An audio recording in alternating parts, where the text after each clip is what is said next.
Greetings all, welcome to part 3 of my Ambient Guitar Loop Challenge. This is a series of videos I'm doing to demonstrate different ways of creating ambient guitar loops. If you haven't seen part 1 and 2, I'd encourage you just take a few minutes to look and listen and see what I did. Part 1, I'll just mention this briefly, I created a kind of a control ambient guitar loop using an amp modeler and several effects pedals. And then in these subsequent videos, what I've done is set myself a challenge to recreate the same guitar loop using a variety of software packages.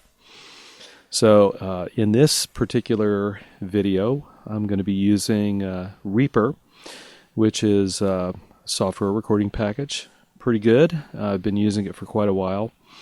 And we'll see what I can do in terms of recreating the ambient guitar loop that you heard during the intro to this video.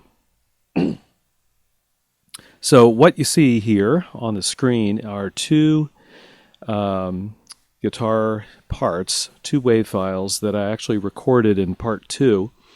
Just brought those over into Reaper to save myself the time of re-recording. Let's take a quick listen to them and hear what we have in terms of the dry, unaffected guitar signal.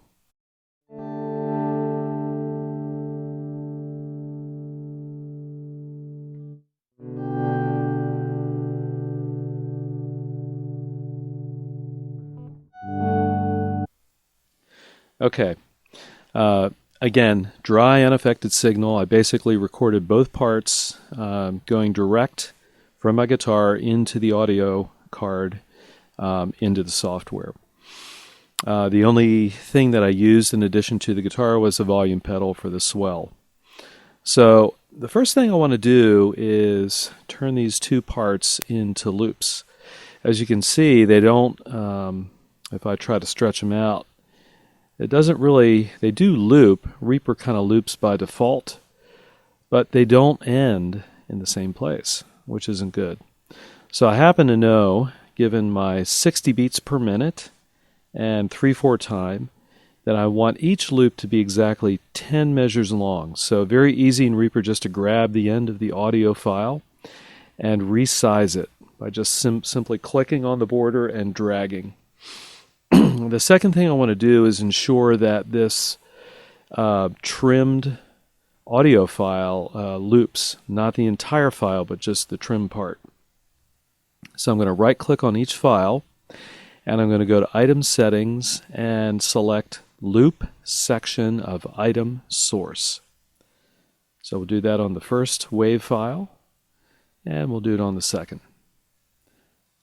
Okay, now when I loop the file, you'll see that the loop begins at the end of the 10th measure, which is where I would like it to loop from.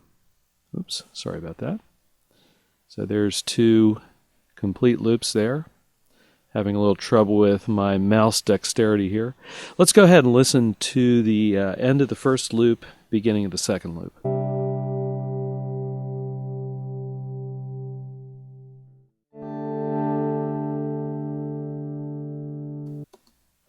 Okay, that's exactly what I want. The next thing I want to do is create a containing folder in Reaper so that I can add effects to the folder and have both of my guitar parts affected at once. In a sense, it acts like an auxiliary track or a bus, actually more like a bus. So in Reaper, that's very easy to do. I'm simply going to create a new track by right-clicking in the track area, selecting Insert New Track. I'm going to drag that track up to the top, and I'll name it Guitar Loop. And then you'll see a little icon. When I hover over it, it turns into a plus sign. I'm going to go ahead and click that. And this indicates that the tracks below my guitar loop track are now going to be enclosed by it. A little arrow appears, and when I click on it, you'll see that I can actually collapse the two guitar parts into my folder.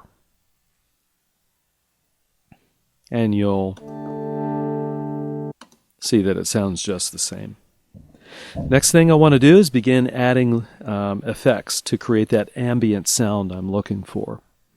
So we're going to go ahead and click. I'm going to go ahead and click on the effects button in the folder track and pull up the effects window. I did stage an effects chain just to save a little time for the video, so I'm going to go ahead and add that chain, and then we'll talk through each effect in the chain. So I'm going to go ahead and turn them all off. So it's a dry signal now. First thing I want to do is add some compression to reduce the dynamic range of the guitar parts and add a little sustain. So I'm going to use an effect that ships with Reaper called Recomp. And let's take a peek at that. Compressors typically have a threshold where you set the compressor to begin activating. So I've pulled that down to negative 21 dB.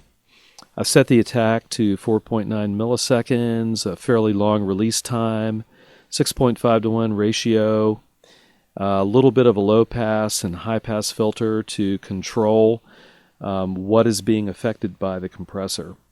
Let's go ahead and listen to that, to the signal now with the compressor on.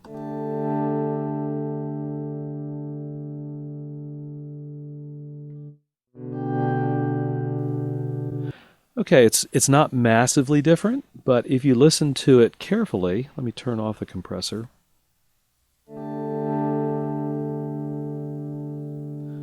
Turn on.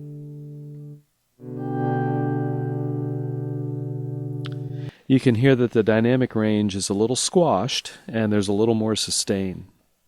The next thing I'd like to do is spice up the tone a little bit with a guitar amp model. Reaper does have two fairly rudimentary amp modeling effects. So I've selected the JS Guitar Amp Dash model. And I'm going to go with the Dumble Overdrive Special, which is a Fender model, which is actually similar to what I used in the original hardware loop. Let me go ahead and turn that on and let you listen to that.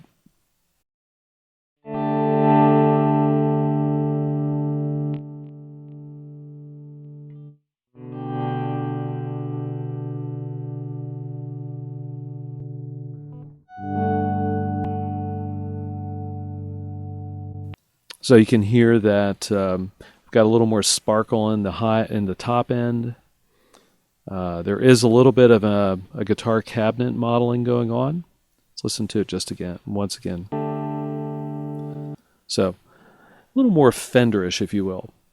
Next thing I want to do is begin adding delays and choruses. So the first thing I'm going to do is go to a Reaper effect called Re-Delay, R-E-A delay, and it's a multi-tap delay. It's actually pretty powerful.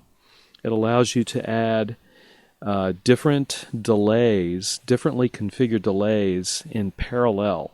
So you can create one delay and have a second delay affect the first delay, third, etc., etc. So I've added two delays here. Delay 1 is set to 500 milliseconds, which mimics the original hardware loop with a little bit of feedback, some stereo width. And then I've added a second delay at 400 milliseconds, which is 80% of the initial delay. So we're going to have delay 1 occur and then delay 2 occur shortly thereafter. So we're going to delay the delay, so to speak. So you're going to have some bouncing delay going on. Let me turn this on and listen to what it sounds like.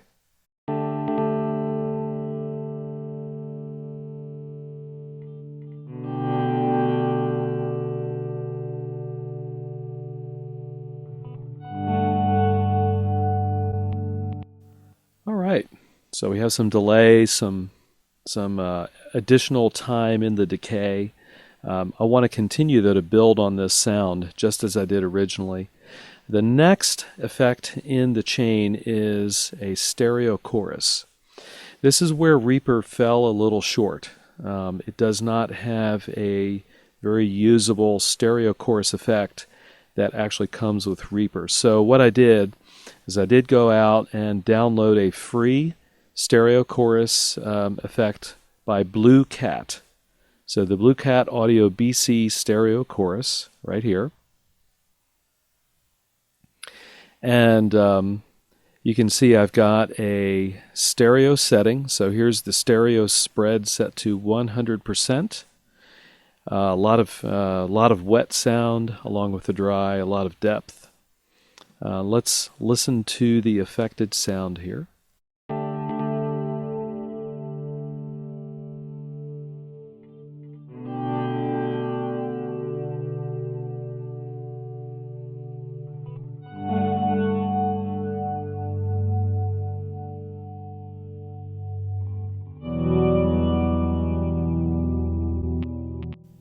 All right, pretty nice. It's not exactly like the stereo chorus in my hardware, but it's off in the direction.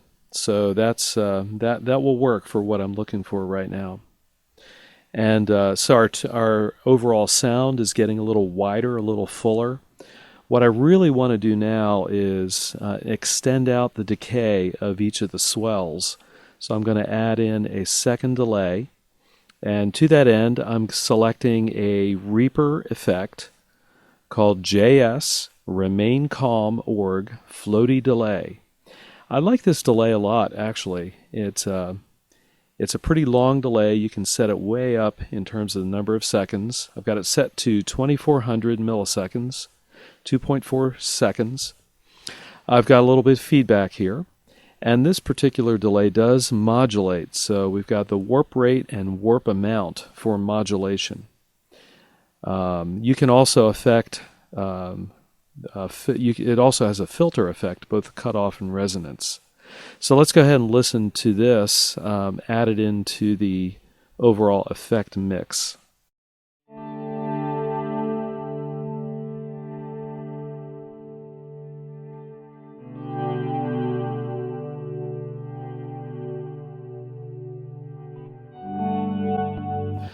All right, so our delay tail is quite a bit longer now, and my volume swells are extending out quite nicely. The last effect in the chain is reverb, and I want to use that to kind of smear everything together a little bit, make it all blend. So again, I'm going to use a Reaper effect called Reverbate, and I've selected the Sync Wide preset and then tweaked it a little bit. This has a pretty large room size, very little dampening, a pretty wide stereo image. Whoops, let me pull that down just a bit. And not much of an initial delay before the reverb actually occurs. So let's take a listen to our signal with the reverb enabled.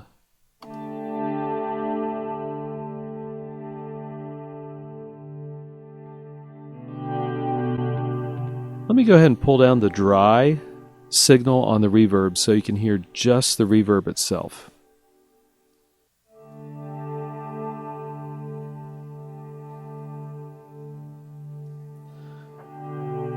Okay, so pretty good signal here. Let me go ahead and pull up the dry again, and you'll hear the overall sound.